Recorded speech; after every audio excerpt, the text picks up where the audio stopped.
a couple weeks ago, I had somebody reach out to me. And you guys know when you get those text messages that, like, you read them and you know something's wrong. And so I'm sitting there, and all of a sudden, this person texts me who I haven't spoken to in a couple weeks, and it says, "Are you available? I need to talk." And I was like, oh, snap. So I said yes, because I was available, thankfully. And I'm going to scooch this over here, because you guys are all over here. And so she called me, and I said, "Hey, you doing okay?" And she just started breaking down and sobbing. And after a couple of minutes of that, she said, "I got assaulted a few weeks ago." And so my heart just broke for her. And I just, cared for her in that moment and just loved on her. And in the days following, obviously, I was still heavy-hearted from what she had told me. And the Lord prompted my heart with this passage of Psalm 18. And this passage is like actually it's my favorite chapter in the whole Bible.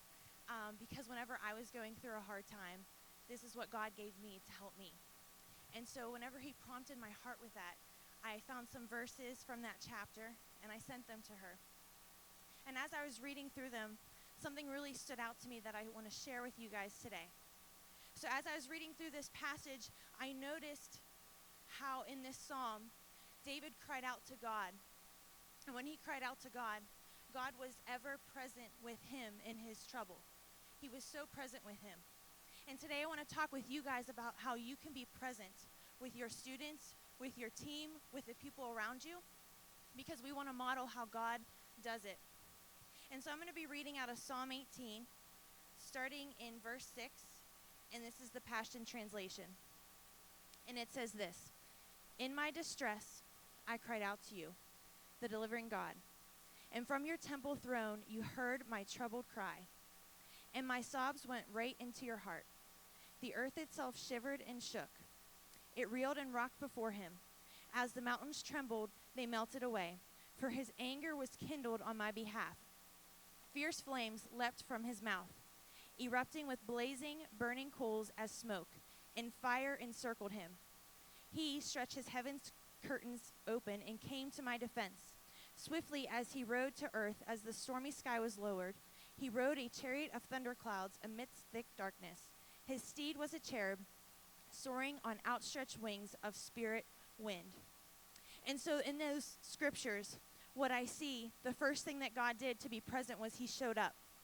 And it wasn't that he showed up and was a fly on the wall and kind of talked to people or was kind of there and just did the bare minimum. No, he showed up. It says this. It's so good. There's so many adjectives in this one. It says that whenever David cried out, it says that the earth itself shivered and shook. The mountains trembled and melted away. Fierce flames came from his mouth.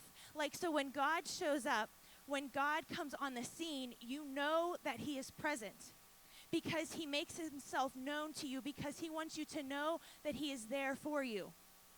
And so in order for you guys to be present, your presence must be felt.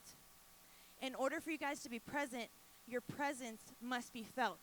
And what I mean by that is when these students, when you're around them, whether it's here or outside of here, whether it's your teams that you're leading or just people in general, in order to be present, you have to make yourself known. You have to let those people know, I'm here for you. I've got you. I'm on your team. I am cheering for you. I am here on your behalf. I am not passive. I am not caring. I am here with all of my presence, because you guys have to know it's not just you showing up.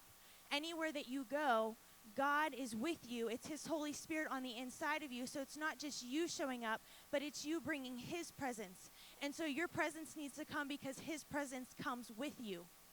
And so the first thing you have to do is you have to show up. When you're here, I'm going to ask you guys, when you want to be present with the students, I'm going to ask you guys to spend time with them. Not with other leaders, but I want you guys to be present with your students. This is your time. This is your hour and a half, 2 hours that you get with them each week. Show up and love on them. And then we read on in verse 10 or verse 11.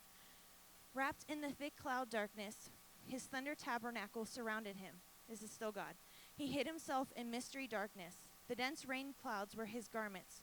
Suddenly, the brilliance of his presence broke through with lightning bolts and hail, a tempest dropping coals of fire. The Lord thundered.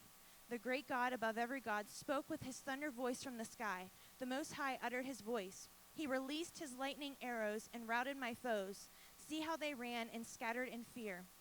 Then with his mighty roar, he laid bare the foundations of the earth, uncovering the secret source of the sea. The hidden depths of land and sea were exposed by the blast of his hot breath. And so first we have to show up. The second thing is that we see here is that God took David's problems as his own. He took his problems as his own. And so when you're present with somebody, when you're sitting with them, you're not just sitting there being, just listening, but you're sitting there and you're rejoicing with them when they're rejoicing. You're mourning with them when they're mourning. You're feeling what they're feeling. You're experiencing what they're experiencing. And it's not this unhealthy boundary where you are like codependent, but you are there to pick them up when they fall down. You're there to cheer with them whenever they're celebrating. Because whenever you do that with them, it lets them know, like, she's on my side. He's got my back. You are being that example of God to them. And then my last thing in verse 16, it says, he, meaning God, rescued me from the mighty waters, and he drew me to himself. Even though I was helpless in the hands of my hateful, strong enemy, you were good to me. When I was at my weakest, my enemies attacked, but the Lord held on to me. His love broke open the way, and he brought me into a beautiful, broad place. He rescued me because his delight is in me.